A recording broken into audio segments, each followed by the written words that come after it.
Welcome to my Zoom video of my final PDC presentation.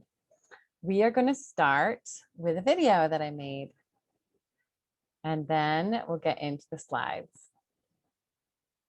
Ometepe is a sacred place. Visionaries and nomadic tribes from as far away as Africa have left their stories carved into volcanic rocks that withstood subsequent onslaughts of colonial invasions and massacres, civil war, hurricanes, volcanic eruptions, globalization, and now late capitalism and climate change. The Charco Verde Peninsula remains an epic gathering place for locals and wanderers. A lush, tropical dry forest and beach on Concepcion, the fire volcano, and the tip of the mini bioregion where Amigos de la Playa, Friends of the Beach, was launched. The coast of Lake Cocibolca is indeed a fertile edge, where clothes are washed, livestock are watered, fish are caught by humans and birds alike, and a unique volcanic crust wetlands ecosystem cycles through the rainy and dry seasons annually.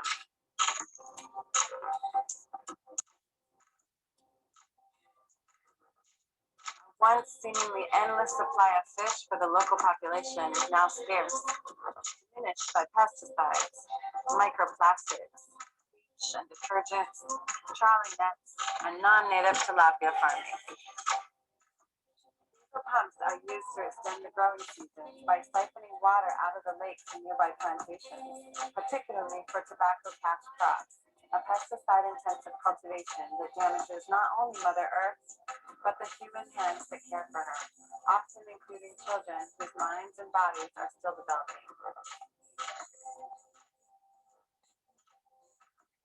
Only elders remember the days when Cocibolca's famous freshwater sharks were plentiful.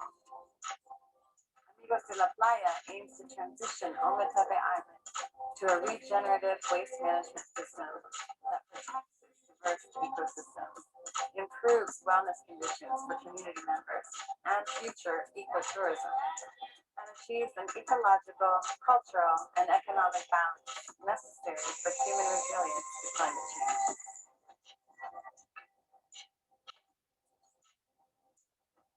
As flora and fauna ebb and flow with the seasons and water levels, so does the trash from town.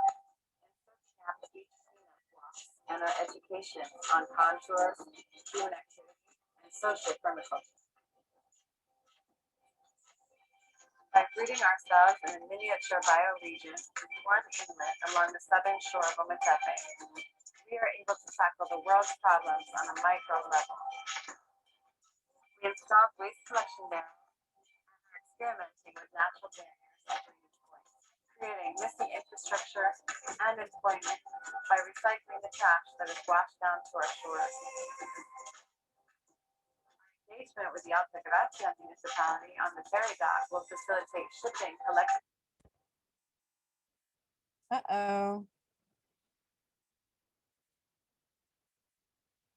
We lost our sound, did we? Well, I can tell you what's happening right there. That's the trash truck that comes once a week. It runs on diesel and so does the ferry. So we're making plans. It shouldn't have happened like this though. What happened? Is it my volume? So there's an overview of the space that we're cleaning up along the shore, the farmlands that bleed into it. And up here on the one main road of town, the recycling center that was abandoned, built by the French, by the Red Cross, but no operating budget. And so the town has left it open. There are some vagrants that use it. Right now it's obviously cleaned in this picture, but it's not always this clean. But they've given us the keys. They're like, use it, put it to work for your project, because my house fills with bags of recycling every week. So they're seeing that we could use the space, which is an awesome collaboration opportunity. So one last look at the overview, the volcano that I live on, the waterfront we're trying to take care of, the peninsulas, the inlet water that creates our little mini bioregion, and the team that we built to do it. So that was unexpected narration of the video, but a good way to start off today. I would invite you to watch the video on YouTube, share it with your friends. That would be awesome. And then let me go into my slideshow here.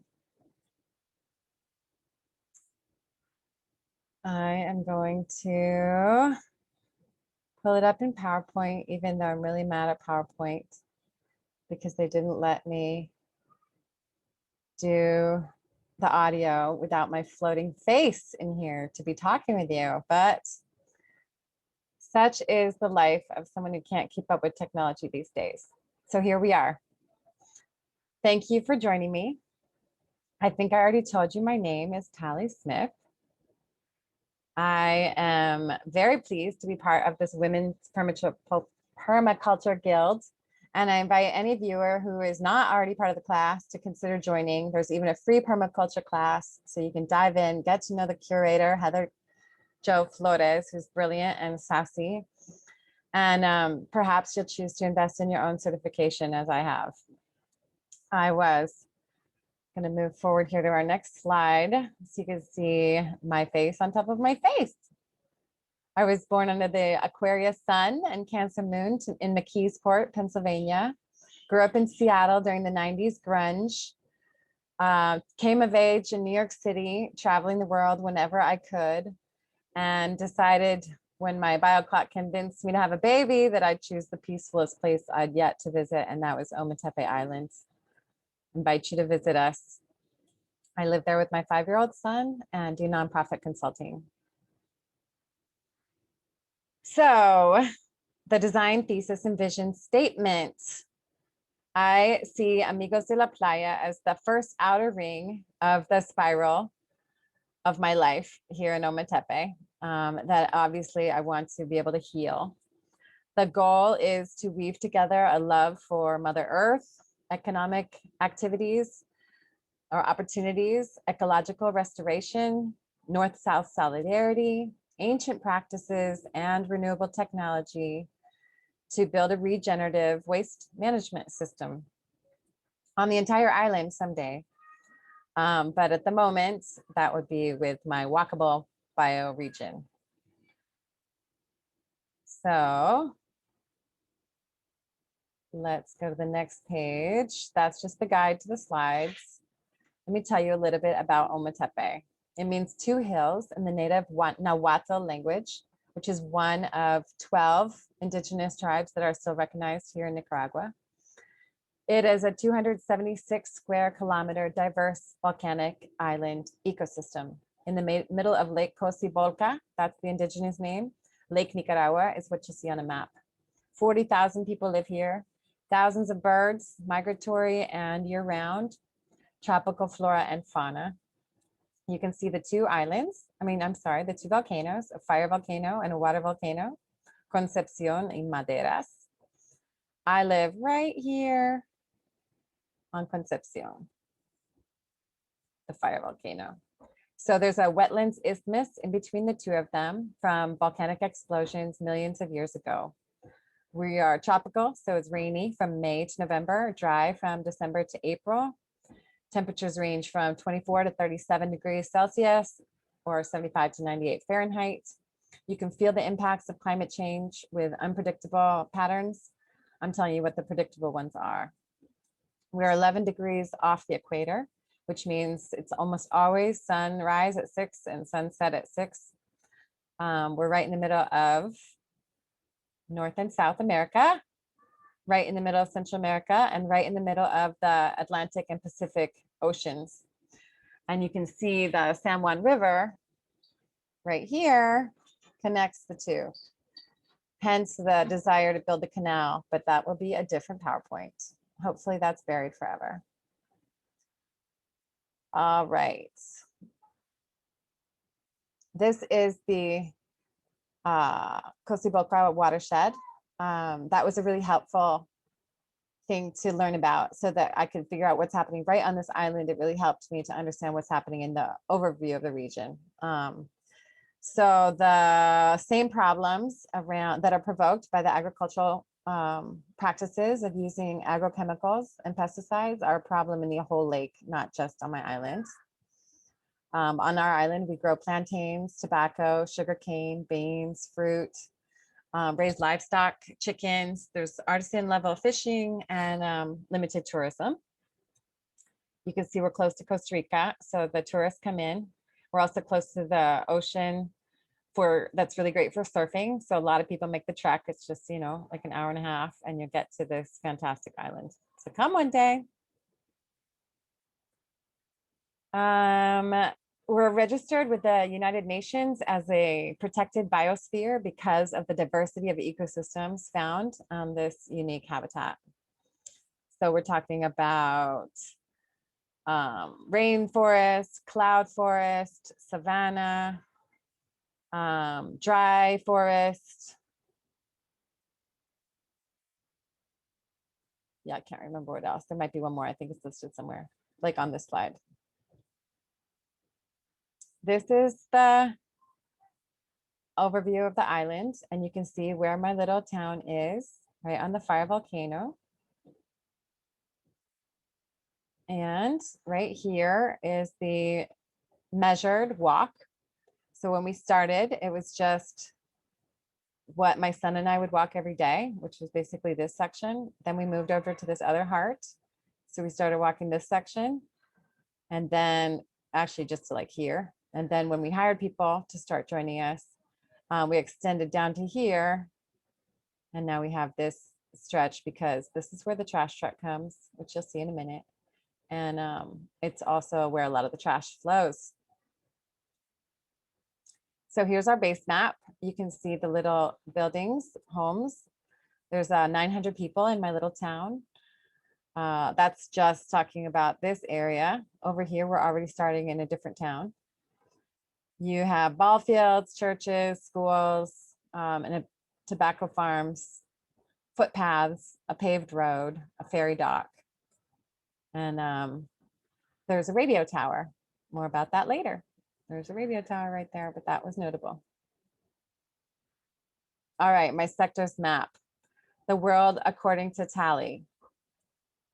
You can see just how much activity our sleepy little town actually experiences. Storms billowing in from the south, fish, turtles, and birds making their homes along the shore. Daily visits from cows, horses, dogs, pigs, chickens, of course, mosquitoes, and the contours of the volcano that turn into rivers when it rains and carry contaminants and carry trash straight to the lake. As if that wasn't enough in the natural contours, there are also constructed drainage, which presumably was for flooding, to avoid flooding, but in practice brings trash straight down from all of the higher level towns to the waterfront and straight into the water. So the concept of the fertile edge in permaculture is so applicable here because our entire project is the edge of the waterfront. In this picture, you can see the magnificent white egret in their wetlands habitat. And then you can also see this little diesel pump. And 2 months prior to the rainy season, these guys start up at 6 in the morning and don't turn off again till 3 p.m. They're a terrible contaminant of this fertile edge. And here you can see some more microclimates that appear in our walk. So we're talking about W is wetlands, right? So this is where it's a different amount of plant growth that pops up. It's not a sandy beach, right? It's more soily, mangrovey. The dock actually contributed to the growth of wetlands right here. There's also wetlands over here by Charco Verde. This itself, the whole surrounding area is wetlands and it's a preserve. So this is what the rest of the wetlands could look like if we were taking good care of it. I think you can see the Fs that are forests. There's a lot of trees. Trees are protected here in Nicaragua. Can't chop them down without permission. Volcanic crust It's from former explosions that hit the water and froze. It looks like it's poured cement sometimes. Ah, here it is. And it boasts an entire ecosystem of frogs, birds, fish, and these plants that pop up in the rainy season and are generally slashed and burned, which is really a shame because they actually help bioremediate the pesticides that are flushed down into the water. So these plants are sucking them up. And that is before we did anything in terms of building swales. All right, so instead of a soil study, I'm showing you the geographical profile of the volcanic crust wetlands. So if you're a geologist, you'll appreciate the story that this tells. And if you're a lover of Mother Earth, then little by little you learn to read it. Our zone map. All right, so for Amigos de la Playa, zone 0 is each person's awareness of the dangers of pollution to self, water, plants, animals, and the planet. Zone 1 is our daily walks through the beach, where we wash our clothes, catch fish, water livestock, and relax. Zone 2 is our infrastructure before the trash reaches the beach. So this includes bus stops, schools, churches, ball fields, clothes washing stations. Zone 3, our foraging, includes picking up trash in harder to reach areas, building and maintaining natural and industrial barriers to filter the trash before it's washed down into the water, and engaging the public to contribute to the cleanup efforts. Zone 4 is the rest of the island, which is potentially an entire closed system to model regenerative waste management. And zone 5, conveniently, is everything off the island. I am not an artist. I consider myself a writer, but I found drawing my self-portrait here to be really therapeutic. I invite you to pause and read more details if you want to, if you care to get to know me better. The problem is the solution. The problem is the solution. The problem is the solution. These permaculture principles that turn into mantras for me have presented this fundamental challenge for Amigos de la Playa. How can we use the trash to resolve the problems of the islands? Components and connections. So here's the answer as per my permaculture design. So we're replacing the annoying diesel pumps with wind turbines on the windy beaches. We're taking advantage of the traffic on the dock to sell biodiesel at some point, to sell organic products like pesticides and compost to try to encourage less chemical agro-chemicals. Connecting the school beach walks to Charco Verde so the kids can see what their future ecosystem could look like, if see it, hear it, touch it, smell it. I know for me, getting into nature as a student changed my life as an urbanite. Intervening on the drainage points, right? Putting in natural barriers as well as constructed barriers to block the trash. Noting where the trash truck drives so that we can get the trash to those points. But also eventually, not just shipping our trash off in the trash, but opening this upcycling center that we've talked about, which could end up being a plastics processing place, as well as where we create our abono, our compost to sell on the dock. It could be a job training place. It could be a maker's lab if we get tools so we can rebuild the broken things that we find. What else is on here? Garbage cans for collection, so people don't have to go far to deposit their trash, or if they're putting their trash out from their house, they can put it in something so the dogs don't rip it open, because that's always a hassle with those dog sectors. Here you can see the little ferry. Right now we're sending our plastics to Managua to be recycled in their petroleum extraction plants.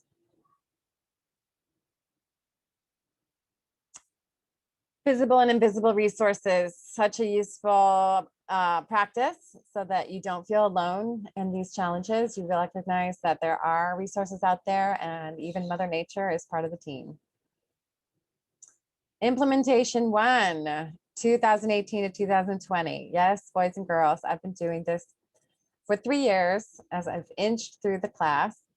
And in those 3 years, I've had a chance to make a lot of mistakes and also see the impacts of the annual cycles on the ecosystem and the practice of people.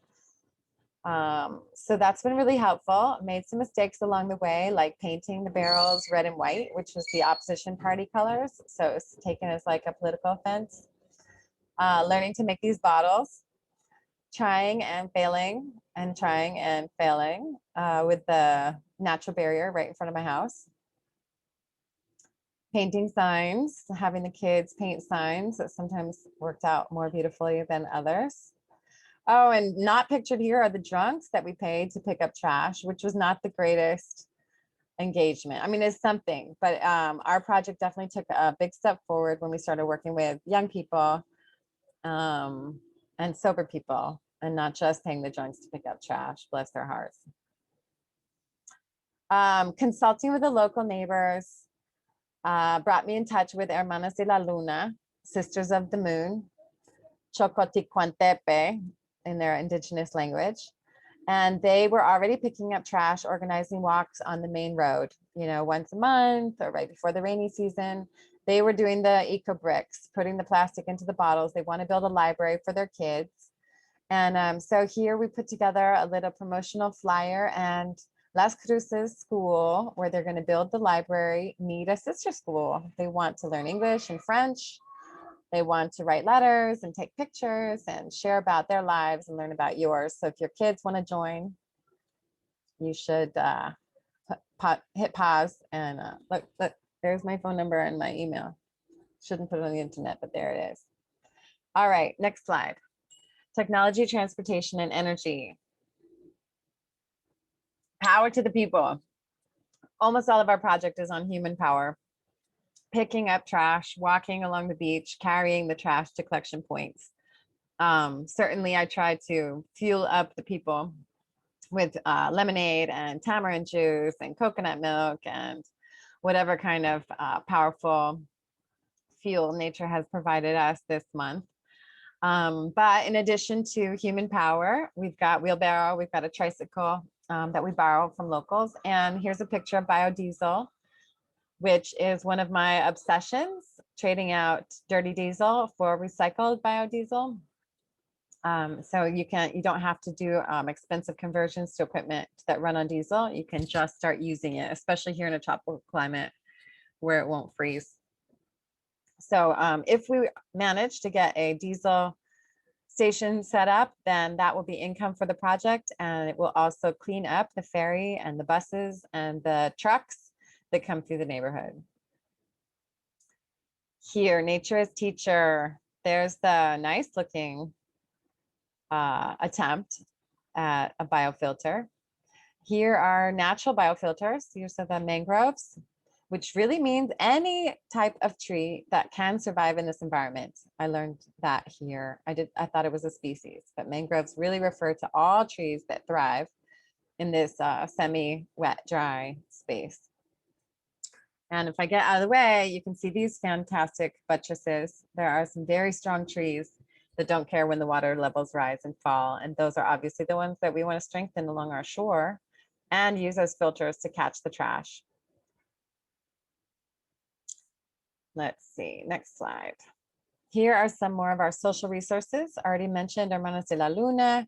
Here is the cooperative of local guides. So not only have they helped us with beach cleanups, they're also very knowledgeable and can be tapped as we engage with the students and as we build local knowledge of the ecosystem.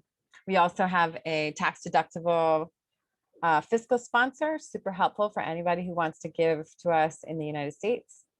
So there's a link you can follow if you feel like supporting. Alliance for Global Justice has been supportive of Nicaragua and certainly representative of that North-South solidarity that I was talking about. More social resources, the public schools. Fantastically, in a small town, you're a big fish. you can hit 1 or 2 schools and you have touched every family in town. You can walk into the mayor's office and chances are if the mayor themselves are not available, their assistant is. So you don't have to wait months like we did in New York City to talk to any elected official. And then here we have the Red de Mujeres de Ometepe, REMO, which is the network of Ometepe women. And they are organized, rooted in that old time consciousness of the Sandinista revolution, of solidarity and building from the ground up. And they've got women in every town in Ometepe. So if you get them on board, which we are just starting to partner, as they do biointensive farming and we're doing this waste collection, we see that there's some symbiosis to build on. And that is a good segue to phase 2, because where we are right now, this is based on, evaluation and reassessing the first couple of years and working with our current level of resources, right? We have big dreams with the biodiesel and the wind, but here's where we are right now. We could expand to 2 more towns because of REMO, that network of women that they have agreed to put together the volunteer labor necessary to take care of these cans, because it's not just putting them up, it's also encouraging people to use them, helping the garbage men and women. It's men in this macho culture, but it could be a woman or a gender non-conforming individual at some point. But in the meantime, they need help picking up the cans sometimes because they're heavy, taking them out of the frame, dumping them into the truck and putting them back. So we've got people out there doing that in San Jose, and they will need to happen and be there in other towns as well. We are also, I've mentioned a few of our future plans, here's that radio tower. The Catholics are under a pope right now who has a particularly heightened consciousness of the earth and the necessity of us caring for her. And the Catholic University on the mainland, as well as the Catholic Church, are both on board with this concept. So we are going to begin to broadcast educational programming, letting people know about our project, but also about the bigger picture. Like, what is the impact of pesticides on human health, on the fish population? What is the government doing with plastics? What is the law on dumping cancer-causing pesticides into the lake? Possibilities are endless. And right now during COVID, it's particularly useful to be able to communicate with a lot of people without breathing everyone's air. Here are some magnificent cows, some of the many cows we see every day along the water. And they're featured here because they are both part of the problem and part of the solution, right? Because there is, I've learned, such a thing called eutrophication, which is, all that fantastic manure complicating the ecosystem of the lake, causing algae blooms and blocking sunlight and, interrupting the ecological balance of the lake, which can actually bring death to an ecosystem. Ooh. So, boom, the problem is the solution. We are starting to collect that manure, not only for our personal use, but we hope to one day bag it up so we can sell it and replace some of the agrochemicals that are used in our area. We also have neem trees, including growing on the beach. If you have used neem or either naturally or ordered it online as an organic pesticide, you can use the leaves, you can use the seeds. So here's our attempt at bottling some of that natural pesticide, and hopefully we can replace the bad ones and make some money while we do it. Stacking functions is probably by now evident to you that the dock is a key location for the project. We first put in cans there because it was definitely a gathering place for litter bugs, as they, didn't care so much about the community just driving through town, a lot of delivery trucks, etc. It's also, as I mentioned, a buildup of wetlands all around it. So it's a delicate ecosystem that is not cared for, very much contaminated. When they built the dock, they've got 2 drainage coming down on either side that just bring trash every time it rains. And there's no organized effort to clean that back out. So we're working on it. There's the Sandinista colors. So for the record, those are the colors that you should paint your garbage cans. or something neutral like green. And so as we look forward, I've mentioned a few of our goals already. I think that the only thing I didn't mention is featured on a next slide. There's the recycling center that you already saw in the film. There's the details on the wind turbine that we hope to build, right? So not just import and install. I want to build it because then the individuals living here will have that skill. And then when they break, they can fix them. So it's a contribution on a long-term level to the green economy that we would want to build. Notable here is that they need to be higher than the local trees. We do have some tall trees. So that will be an interesting challenge, but obviously up higher, you get a lot more wind. Here is that Catholic University I mentioned. We're hoping they'll come and give us some workshops. So we do have local experts as well. Mentioned Remo in biointensive farming. We also have Zopilote, which is a permaculture farm that most of you Permies have probably heard of, maybe visited. And here's what I was looking for, the precious plastics.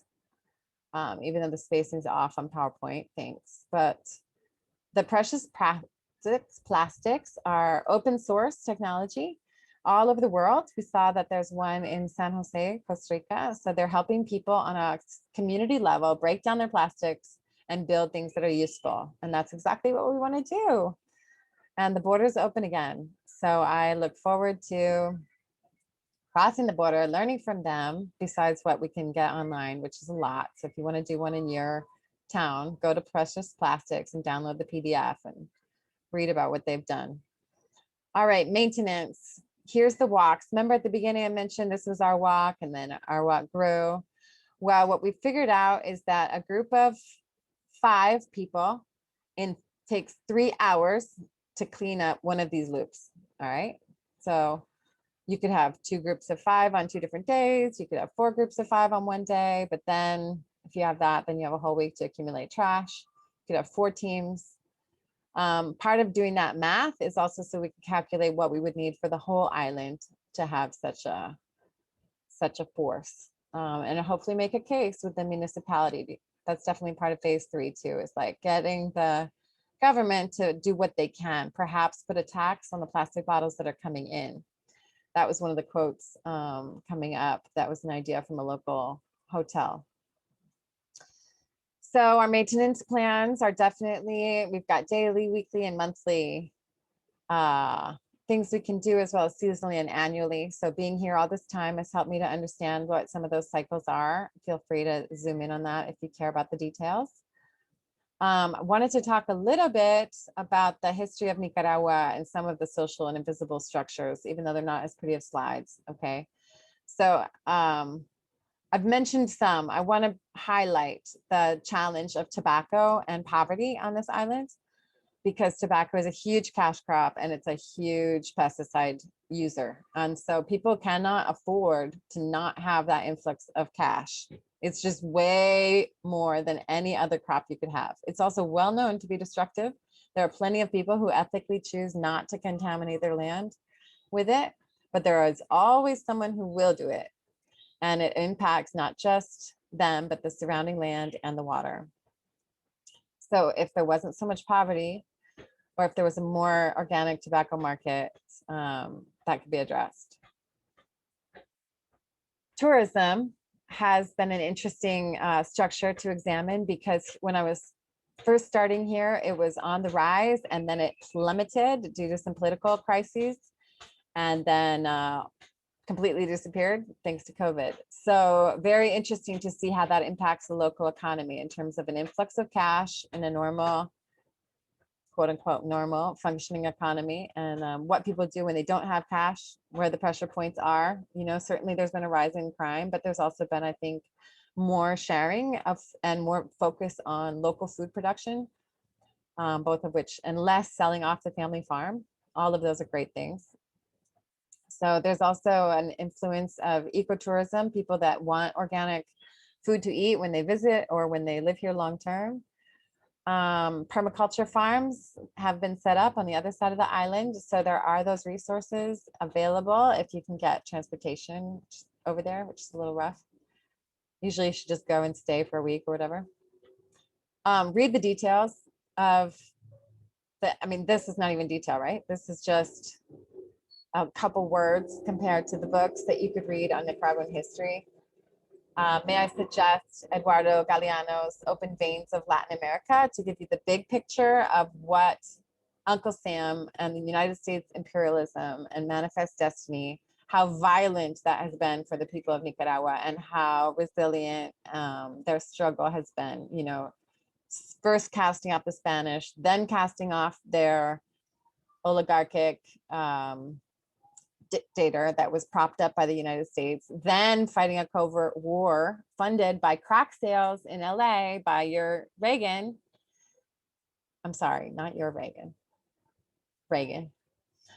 And finally, the current dynamic in terms of maybe post globalization boom, right? So IMF and World Bank continuing to carry out the dirty war and bring suffering upon the people. I'm talking about current day policies that have provoked political unrest and that are continuing to dictate US policy, sanctions that just keep the locals suffering and don't do anything to stop any, you know, whatever their goal is in terms of their supposed concepts of political corruption.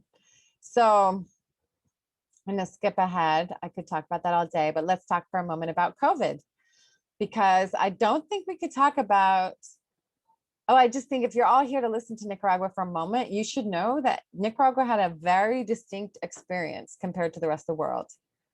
Because there was no tourism when it hit.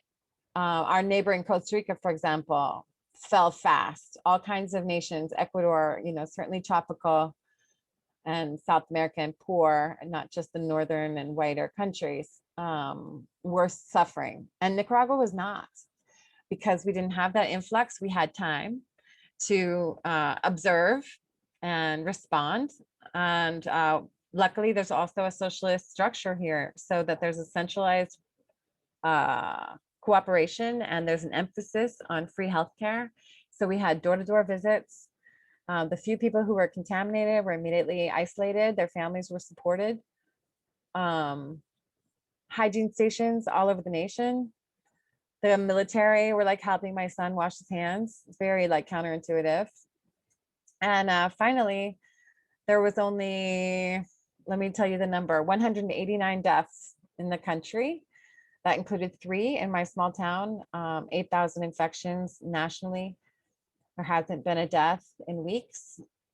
And really, people have never really stopped living their lives. You know, there was radio broadcasts to stop cheek kissing when you greet people, stick with a fist pump, you know, and they put mass on the radio instead of having people gather for churches.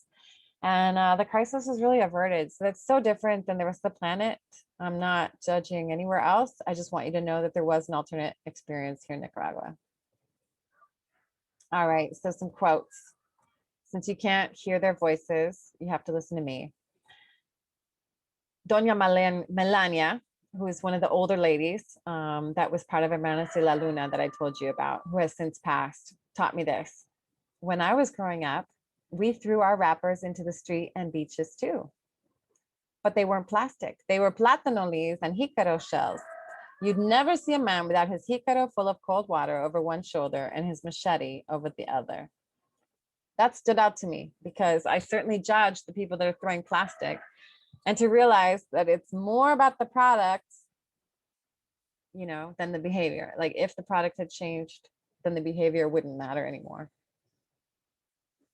Which does kind of lead us to the quote from the mayor: trash is a cultural challenge, infrastructure is secondary.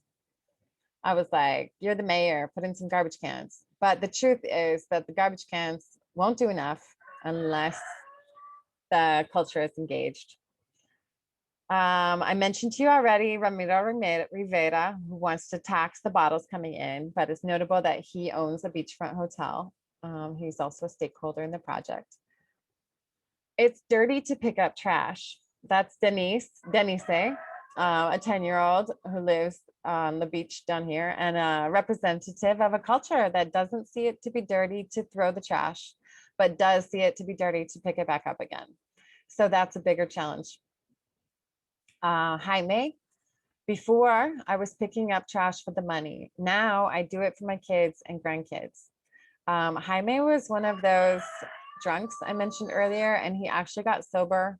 I'm not saying our project got him sober, but it happens, and I'm super proud of him. Here's a quote that stays in my mind. Cocibolca cleans herself. That's Doña Ignacia, who refuses to stop throwing the plastic bags of her detergent and bleach into the water every day.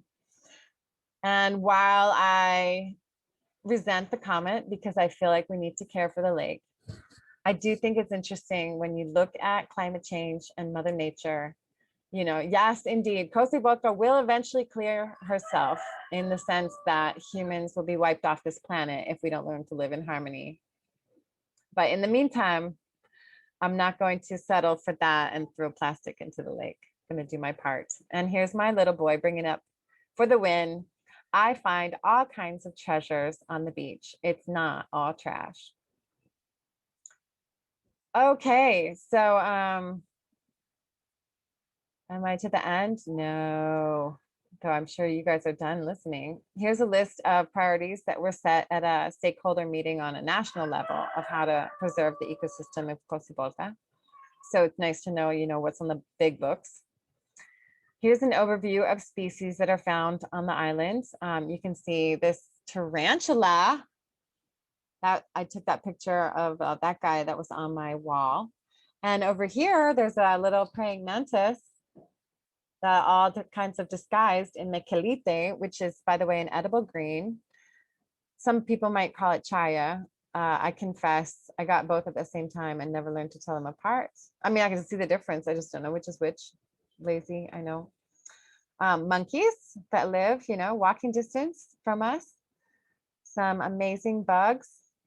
But the species we pay most attention to are the birds.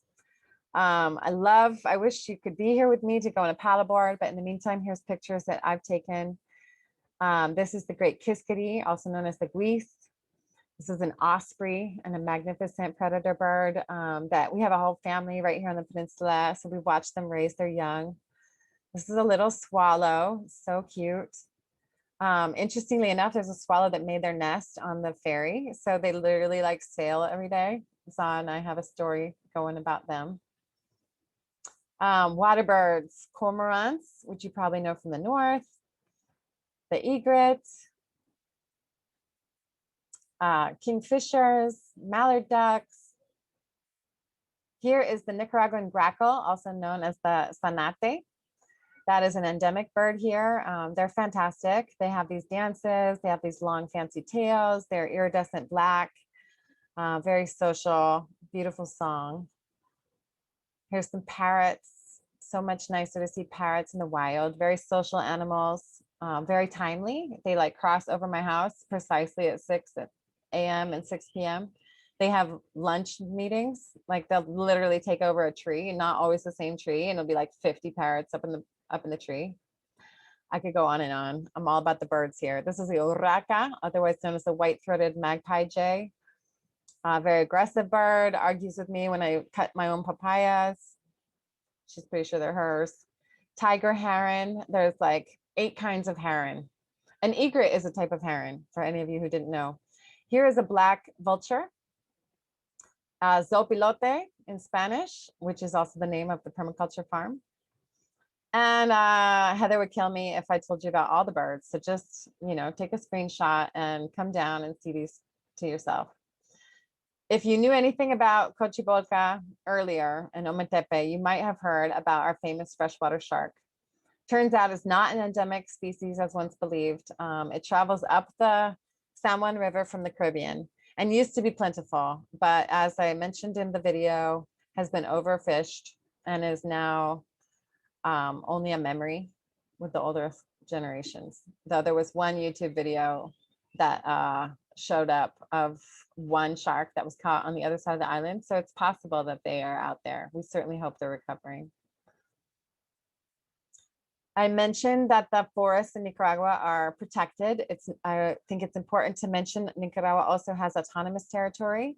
since the 80s. That was one of the successes of the revolution, was giving indigenous people back autonomy over their land, or some would say recognizing the autonomy they always had. The indigenous actually negotiated with the British for, they never ceded.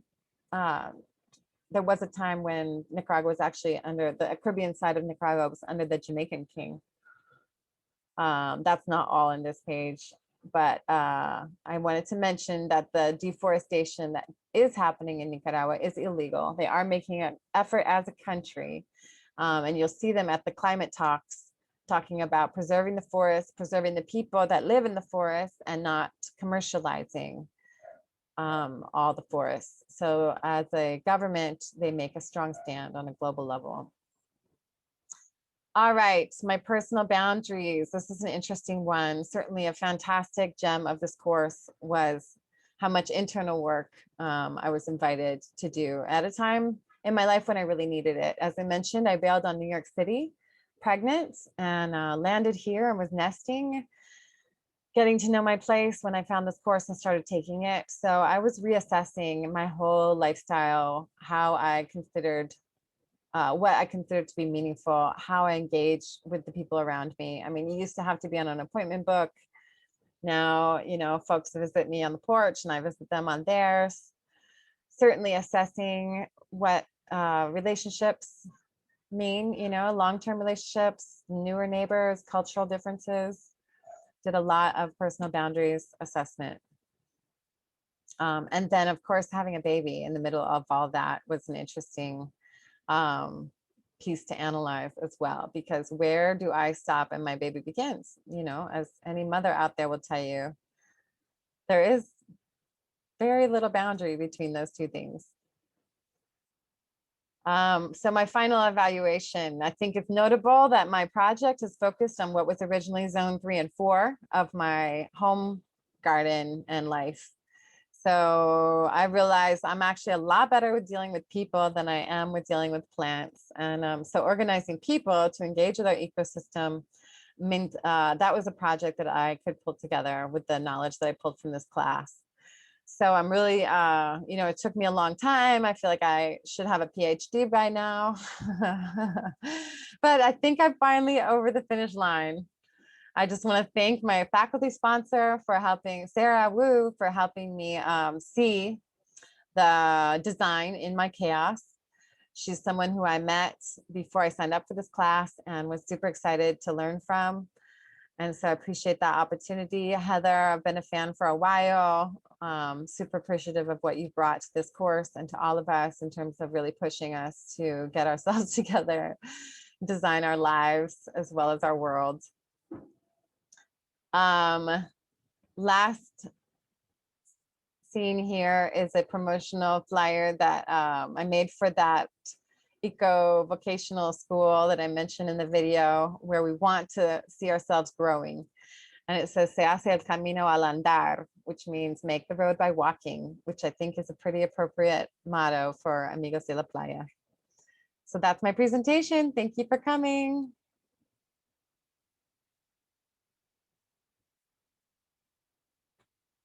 Bye.